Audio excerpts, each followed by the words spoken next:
제가 우리 속담 몇 가지를 이렇게 말씀을 드릴게요. 이 속담에 공통점이 있습니다. 이 공통점이 뭘까 한번 좀 찾아보십시오. 등잔 밑이 어둡다. 또 소도 비빌 언덕이 있어야지 비빈다. 똥개도 제 집에서 싸우면 50% 먹고 들어간다. 또 팔은 안으로 굽는다. 이런 이야기. 뭐 전혀 다른 이야기 같지만 제가 요 속담들을 이렇게 같이 이렇게 끌어모은 이유가 있어요. 뭘 것 같아요? 강목사 이걸 왜? 이 말을 왜? 가까운 거. 가까운 것의 소중함을 이야기합니다. 근데 가까운 것이 소중한데 우리 가까운 것이 귀하고 소중한 거 잘 알까요? 그러질 못해요, 사실은요. 오늘 예수님도 오늘 본문을 보니까 오늘 6장 1절 좀 다시 보겠습니다. 예수께서 거기를 떠나사 고향으로 가시니 제자들도 따르니라. 여기 거기라는 그런 단어가 나오는데 거기는 어디냐면 예수님께서 3년 공생애를 사시면서 거점으로 삼았던 도시예요. 동네예요. 어디냐면 가버나움이라는 동네예요. 우리가 지난주까지 읽었던 예수님께서 야이로의 12살 먹은 딸 아이 죽은 거 살리셨잖아요. 또 가는 중간에 12해 혈루병 앓던 그 여인의 그 혈루 근원도 마르게 하셨잖아요. 이 마가복음에는 나오지 않지만 다른 복음서에는 베드로의 장모가 앓고 있었던 열병도 예수님께서 고치시고, 그러고 보면 예수님께서 그 사역을 하실 때 거점으로 삼았던 동네가 있는데 거기가 가버나움이라는 동네입니다. 그러니까 예수님께서 오늘은 이 가버나움을 떠나서 당신이 태어나서 자란 곳 고향으로 처음 방문을 하게 됩니다. 그것도 혼자가 아니라 제자들을 데리시고. 여러분은 고향이라는 단어, 많은 분들이 고향, 이 유정리가 이 도척이 태어나서 자란 곳이야.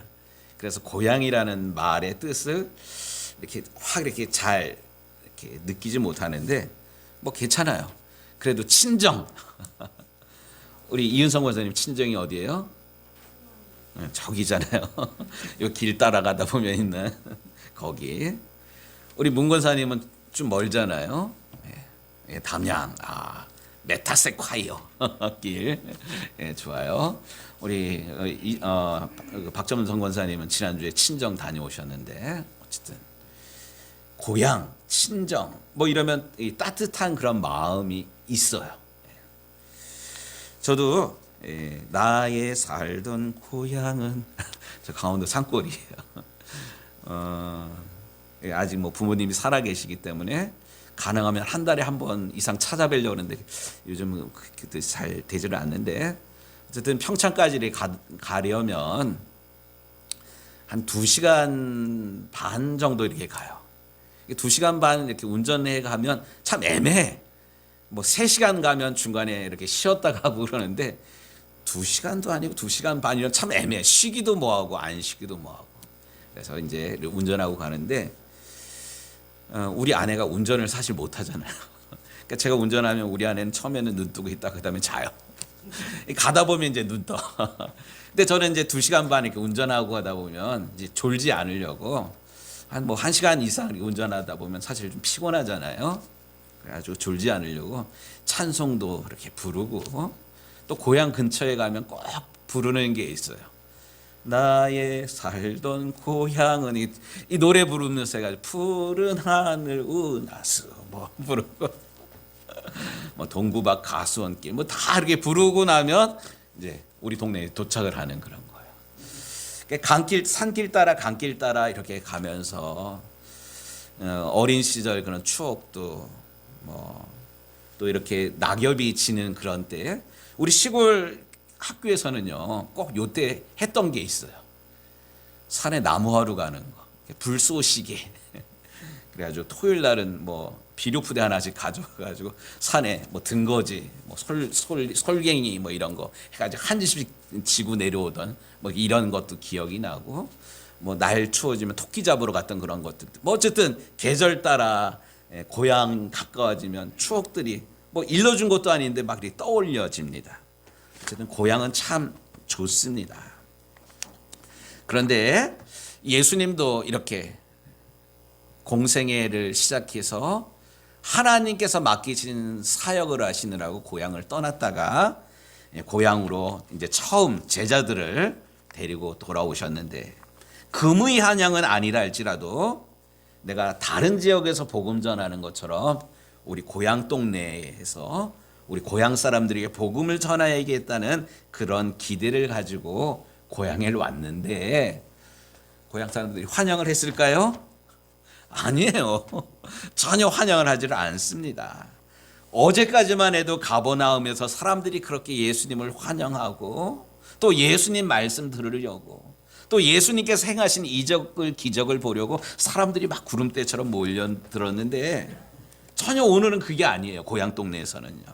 4절 말씀을 보니까 선지자가 자기 고향과 자기 친척과 자기 집 외에서는 존경을 받지 못함이 없느니라.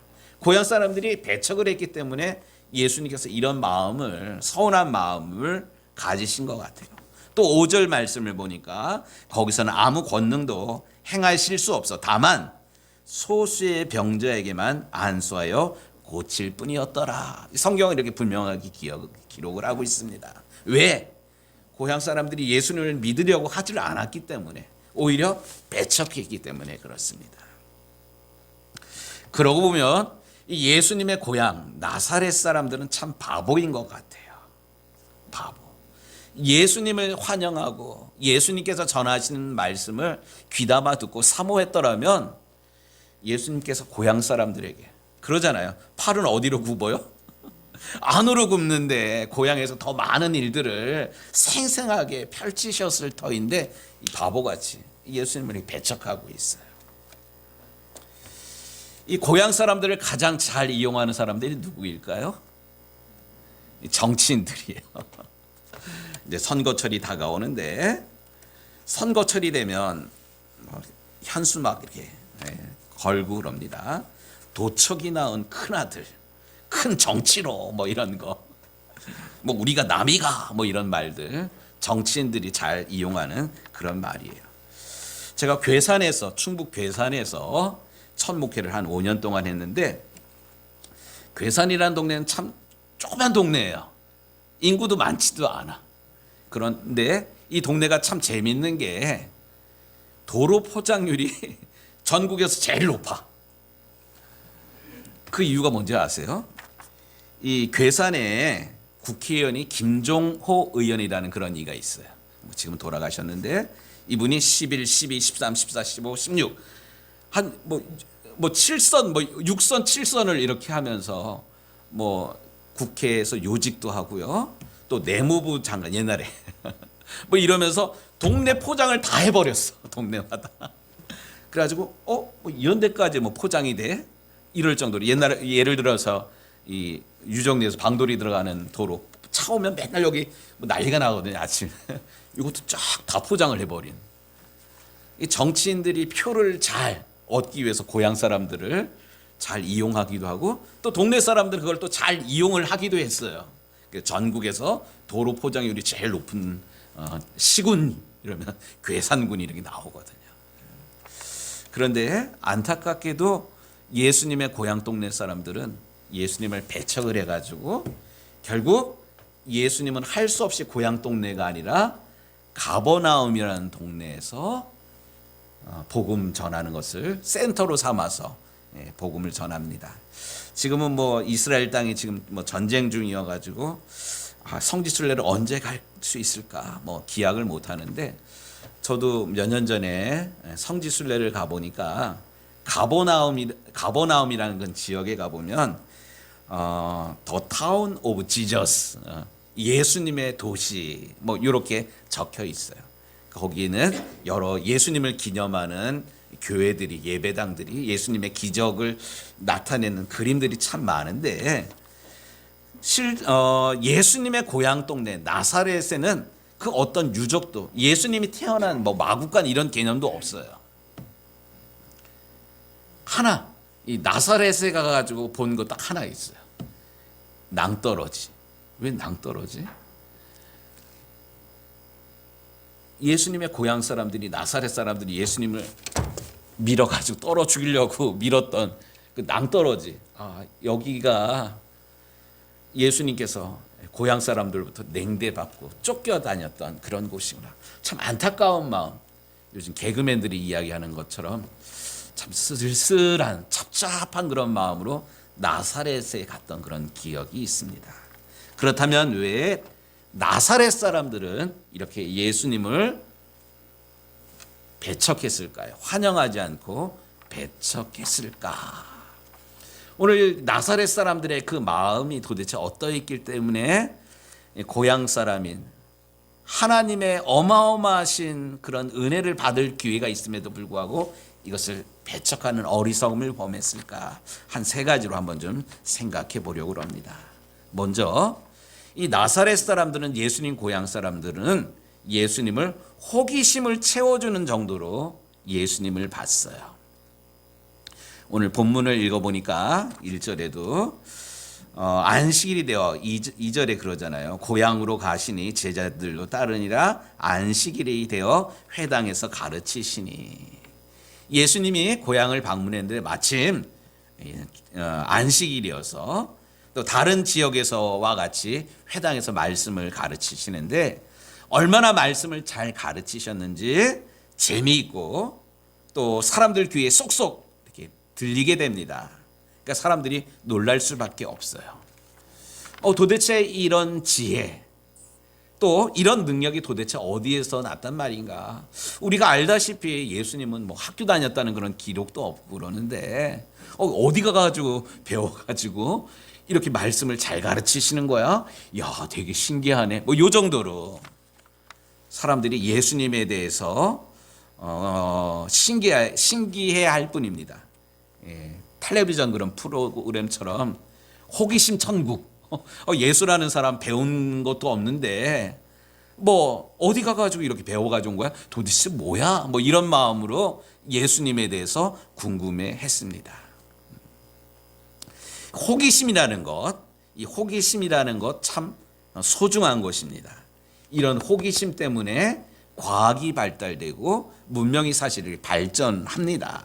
그러나 믿음이라는 게 이 호기심 정도에만 머물러 있으면 믿음은 자라나질 못해요. 물론 처음에는 병 고치기 위해서, 또 교회 가면 재미난 것들을 가르쳐주고 보여주기 때문에 신앙생활을 하기도 합니다.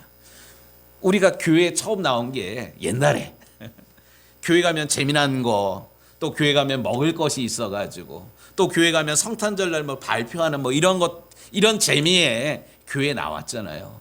근데 요즘은 교회보다 재미있는 곳이 어디예요? 스마트폰이에요. 집에 텔레비전 다 있어요. 애들 컴퓨터 다 있어요. 한 대씩. 그런데 우리가 신앙생활하는 게 이런 호기심 정도로 머물러 있다면 우리의 믿음은 자라질 않습니다.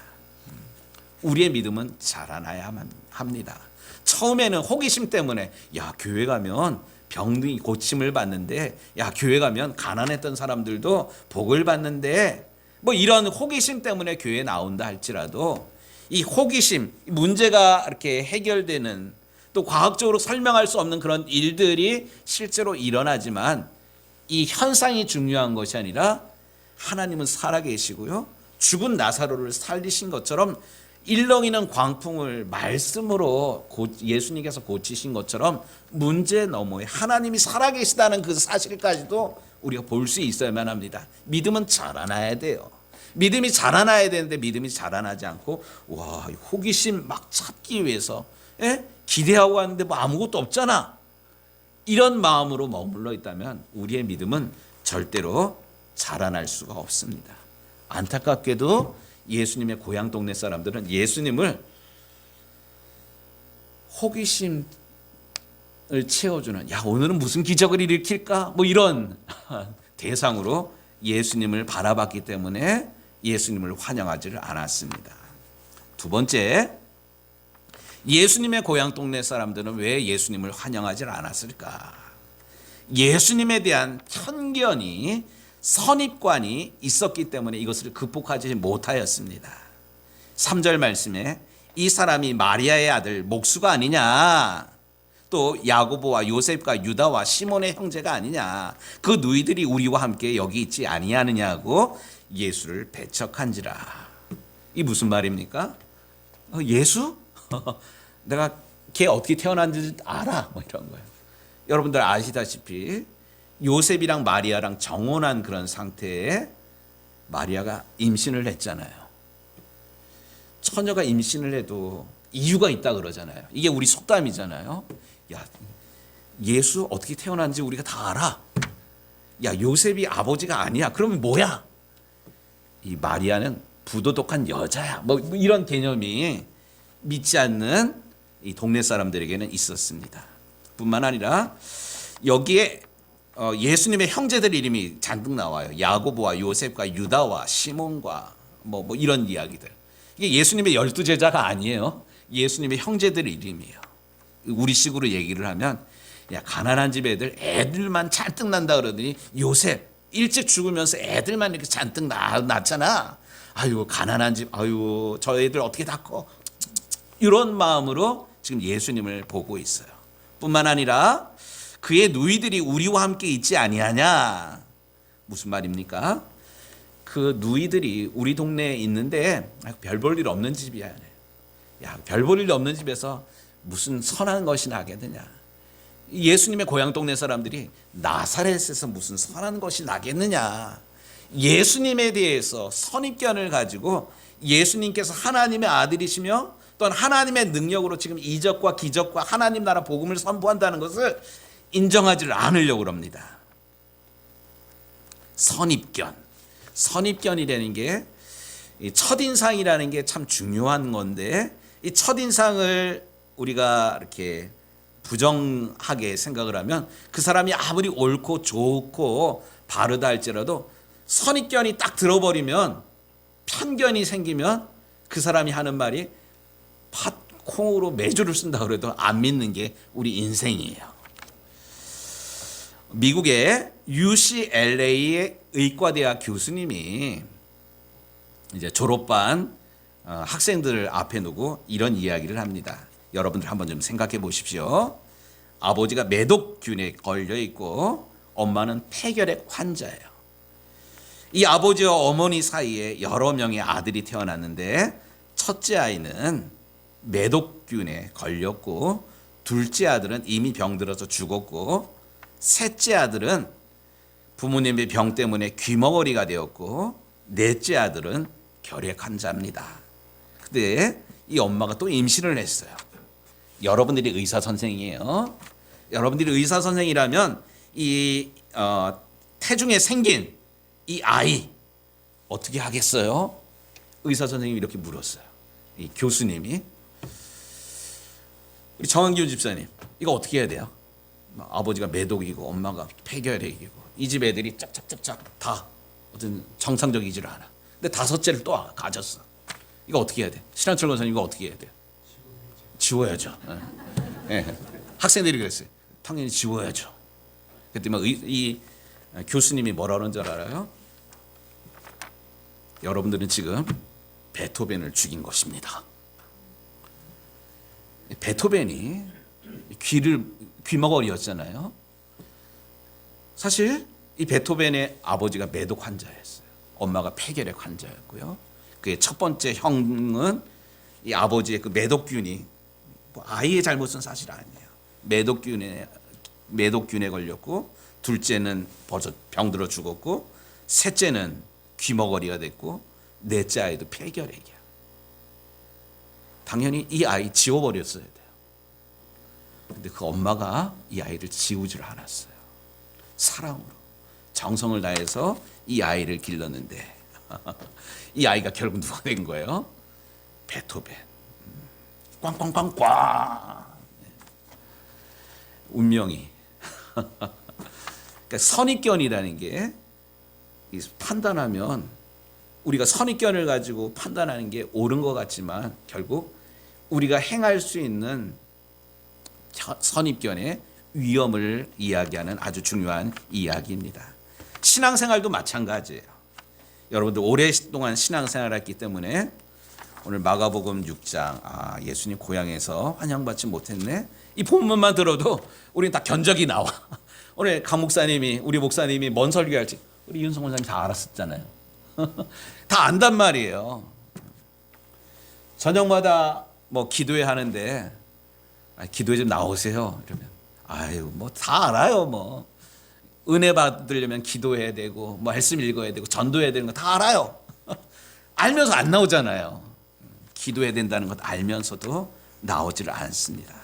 이런 사람들은 하나님이 누구인지 머리로는 아는데 실제로는 하나님이 지금도 살아계셔서 우리를 사랑하시고 축복하시고 하나님이 아브라함의 하나님, 이삭의 하나님, 야곱의 하나님일 뿐만 아니라 내 하나님임을 실제로 믿지를 않아요. 아는데 믿지를 않는 그런 거야. 믿지를 않으니까 전도하라 그러면 뭘 전도해야 될지도 몰라. 이 선입견이 갖는 아주 위험입니다. 다 아는다 하고 나는 다 안다라고. 아무쪼록 다니엘 기도회 이제 반 왔다 그랬잖아요. 뭐 다 알지만 그럼에도 불구하고 이 선입견을 내려놓고 정말 아이와 같은 그런 마음으로 모여서 기도하고 은혜 받는데 힘쓰는 저와 우리 유종교회 모든 식구들이 되기를 주의 이름으로 축복합니다. 아멘. 우리 홍성림 원사님 저녁에 나오셔요. 왜 사냐고? 그냥 웃지요. 나오라면 나와야 되는 건 아는데 아니 나오세요. 기도해야 되잖아요. 할렐루야. 이거 홍성림 원사님만 아멘 안 하네. 예, 기도하자는 이야기예요. 예. 지금 예수님을 아주 하나님 크게 일들을 생생하게 경험할 수 있는 기회를 이 나사렛 사람들이 지금 놓치고 있습니다. 뿐만 아니라 세 번째, 다수의 분위기가 지금 예수님을 배척하고 있습니다. 믿음의 역사가 나사렛에서 나타나지 않았던 이유는 그 지역의 불신앙적인 분위기 때문이었습니다. 5절에 거기서는 아무 권능을 행하실 수 없어 다만 소수의 병자에게 안수하여 고칠 뿐이었고 그들이 믿지 않음을 이상히 여기셨더라. 여기 보면 대부분의 나사렛 사람들은 예수님을 인정하지 않았습니다. 다만 소수의 사람들만 예수님을 믿고 병고침을 받았습니다. 다수의 사람들이랑 소수의 사람들이 지금 대조되고 있습니다. 예수님의 어마어마하신 권능은 사실 믿음이라는 통로를 통해서 나타나고 있는데 지금 나사렛이라는 동네에는 믿음의 통로가 꽉 막혀버렸어요.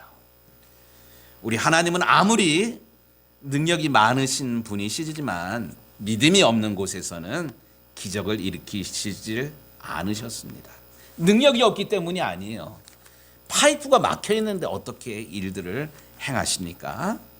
이런 나사렛의 분위기는 안타깝게도 오늘 우리가 살아가고 있는 이 시대의 모습이기도 합니다. 예수 믿으면 잘 산다고 그러는데 봐라. 예수 안 믿는 사람들 잘 사는 사람 더 많더라 뭐. 넌 예수를 믿어도 왜 그렇게 극성스럽게 믿냐? 적당히 좀 믿어. 이게 우리가 살아가고 있는 이 시대, 나를 둘러싼 내 주변의 모든 사람들의 그런 반응입니다. 그러나 하나님의 사람들은 어느 시대건 다수를 따르지 않고 믿음을 따라 살아왔습니다. 정치인들은 다수를 따르지만 시대를 움직였던 사람들은 다수가 아니라 진리를 따르는 사람들입니다. 아멘. 할렐루야. 무엇이 진리란 말입니까? 내가 곧 길이요 진리요 생명이니 나로 말미암지 않고는 아버지께로 올 자가 없느니라. 저는 이제 말씀을 마무리하면서 여러분들에게 도전합니다. 여러분들은 정말로 믿음의 사람입니까? 믿음의 사람? 이 믿음이 무엇입니까? 믿음은 단순한 지식적인 동의가 아닙니다. 이순신 장군이나 세종대왕이 역사적인 인물이었던 것처럼 예수님도 훌륭하신 역사적인 인물이다. 이것을 아는 이 정도가 이게 믿음이 아니에요. 또 예수님은 일시적이고 현세적인 사모함 이것을 믿음이라고 말씀하지 않았습니다. 이번 주에 수능이 있잖아요. 다행히 우리 유정교회는 시험을 보는 아들, 딸, 손자, 손주가 없어서 그러질 않는데 교회마다 수능 처리되면 새벽 기도가 차고도 넘쳐요. 저녁 기도회가 차고도 넘쳐요. 그런데 안타까운 게 시험 끝나고 나면 썰물처럼 싹 빠져나가요. 시험 앞두고는 그렇게 간절하게 기도했는데 시험 끝나고 나면 썰물처럼 빠져.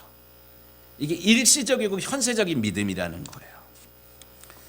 수능 때뿐만 아니라 우리가 어려운 문제 생기면 하나님 우리 가게 팔게 해주세요. 하나님 이 문제 해결하게 해주세요. 시키지도 않았는데 금식하며 기도하잖아요. 그 문제 해결되면 어떻게 해요? 또 언제 기도했나? 아, 옛날이요. 싹 잊어버려요. 병원에 건강진단했는데 뭐 이상한 게 보인대요. 목사님 어떡해요? 울며 불며 금식하며 기도합니다. 근데 그게 오진이었대. 그럼 할렐루야 이러고 다 잃어버려. 그다음부터는 기도 안 해. 이 공통점이 있어요. 일시적이고 현세적인 그런 문제들을 가지고 메어 달리는 거예요. 그다음에 믿음이라는 건 뭐냐? 단순한 지식적인 동의가 아니라 일시적이고 현세적인 그것 때문에 기도하는 게 아니라 이런 모든 것들을 안고 우리의 삶을 하나님 앞에 온전히 내려놓는 것. 저는 어저께 조혜련 집사님 간증 들으면서 야 정말로 웃기는 여자네 이런 줄 알았는데 웃기는 여자 정도가 아니야. 야 오늘 시대에 그렇게 한다고 전도한다고 뭐 전도가 돼? 전도 대상자들 이름 적어놓고 기도한다고. 또 조혜련 집사님도 보니까 노트에 전도 대상자들 이름이 잔뜩 있어. 이게 이성미 집사가 개그맨 이성미 알죠? 조그마하고 땡땡땡땡땡 하는 이성미 집사가 그렇게 기도를 연예인들에게 전도를 그렇게 많이 했어요. 근데 기도만 했어요. 기도하고 우리 언제 밥 먹자야. 그리고 예배당 이렇게 데려나오고 이게 불가능할 것 같은데 이게 전도가 되는 거예요. 조혜련 집사도 마찬가지야. 나한테 이런 거 하지 말라고 기분 나빠하고 그러는데 그렇게 기도했던 게 언제 모르게 내가 예수님을 믿게 되고 예수 믿게 된 내가 엄마에게 또 칠남매라 그랬나요? 형제들에게 전도해가지고 전도의 열매가 실제로 맺혀지고 우리의 상식을 뛰어넘어가지고 우리의 편견을 뛰어넘어가지고 정말로 말씀대로 살아가니 말씀에 순종하여 기도하니 또 말씀으로 채워지니까 오늘 이 시대에 연예인 그 세계가 정말 어마어마하거든요. 영향력도 있지만 이 불안한 이 마음을 달래지 못해서 연예인들이 많이 하는 게 사실 뭐냐면 마약이에요. 음란하고. 근데 그럼에도 불구하고 믿음의 사람들이 기도하면서 믿음의 연예인들을 세워나가는 그런 거예요. 이런 모든 것들이 어떻게 가능합니까? 이 믿음으로 가능한 거야. 믿음으로. 오늘 히브리서에서 분명히 말씀합니다. 믿음이 없이는 하나님을 기쁘시게 할 수 없나니. 연예인들 뿐만 아니라 우리가 이 세상을 살아가는데 우리를 유혹하는 것들이 얼마나 많습니까? 온전하게 우리가 믿음으로 하나님을 바라보고 살아가지 못하도록 방해하는 것들이 얼마나 많습니까? 눈 뜨면 보이는 게 다 세상이에요. 세상은 아름답고 세상은 즐거우며 세상은 달콤하다. 이게 눈 떠서 잠자리에 들 때까지 우리를 끊임없이 잠자리에 든 이후에도 마찬가지예요. 우리가 자기 전까지 뭐 해요? 스마트폰 보잖아요.